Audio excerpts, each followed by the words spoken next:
You over there, I know what you're doing right now. You are probably seeing this video on your communication devices, might be laptops or maybe handphones, but have you ever stopped for a moment to ask the big question, that is, how am I able to speak with you directly? Now, I'm not in front of you, I'm in front of you virtually and I'm very far away from you, but how does my voice could reach your distance?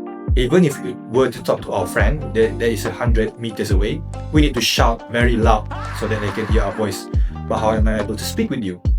Now, every time we speak, there are vibrations in the air, and these vibrations are what create signals. So the vibrations or signals travel to long distances and eventually will reach your phone. But how is this possible? This dates back to the 19th century, where they have old radios, old televisions, and such telecommunication devices that are possible with the process of modulation.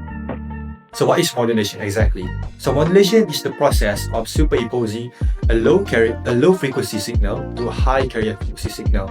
And only high frequency signal could travel long distance without disappearing. What does this mean though actually? So let me do a simple analogy. So low frequency signal could be represented as chickens, while high frequency signals could be represented as birds. Now chickens can only fly for a moment and then they get tired, or maybe they could not fly further. But birds, they could fly over hundreds of kilometers away and reach their destination more than chickens. So modulation is basically trying to change the signals that are chickens to birds so they can travel long distance while preserving their quality. And there are many types of modulation, but in today's video, we are only going to cover amplitude modulation. This is amplitude modulation simplified. Thanks Daniel for a great briefing of our topic, and I'm going to explain how AM work. Can we picture a steady carrier wave first? There's fast, high-pitched electronic hum, like a water flowing constantly from a garden hose. When you speak or play music into a microphone, it creates a slow wave. And here comes the transmitter to mix them. The audio wave squeeze and stretch the carrier height, or we can call it amplitude. With a loud voice, we get the taller peak or amplitude, while a quieter voice, we get a shorter one. However, both of these are going into the same speed. We can think of it like this. The carrier is a white pane. Your audio at color drop.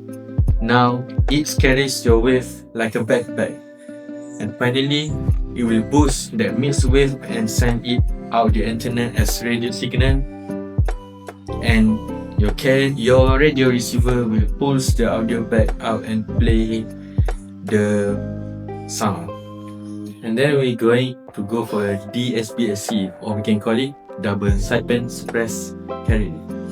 It is an efficient type of AM where the carrier signal is removed, or we can call it suppressed, where the transmitting is only on the upper and lower sideband, which contain the message information.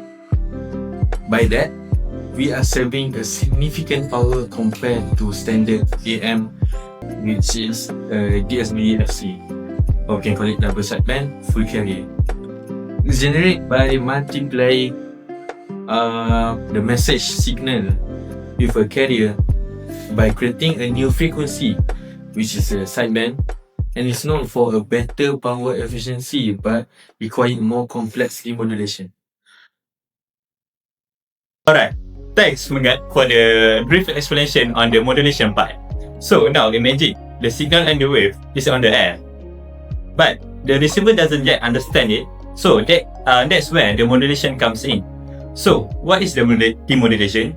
Demodulation basically is the reverse of the modulation. We take the radio wave we receive and we extract the original message, unlike your voice and your singing, back from it. So for our fellow engineer or people in STEM, we show here right here is the example of block diagram for demodulation part. So the antenna picks up the AM signal, then the demodulator separate the message from the carrier, and then we get the original information ready to play or process as data.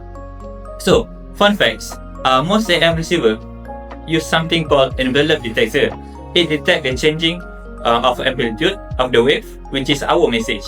So, in the simple terms, modulation makes the wave ready to travel, and then the modulation extract our message back to be a sound. So that's it. Thank you. Thanks, Kahir, for that. Okay, that's all. Talk about the advantage and disadvantage of DSBSC. But before that, let's recap. AM DSBSC transmit both the upper sideband and the lower sideband while suppressing the carrier itself. The information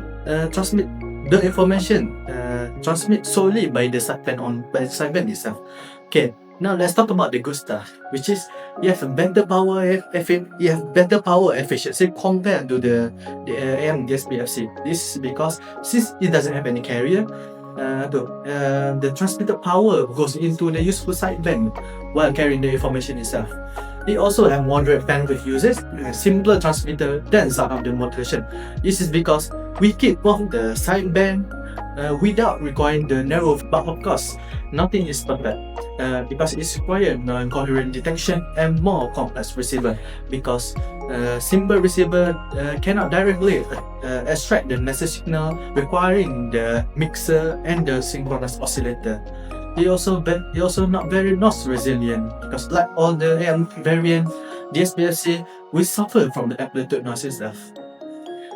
Maybe all of you are asking where the application of the AM DSBSC are used in low-range radio communication, like the antenna and even on the television and stereo system.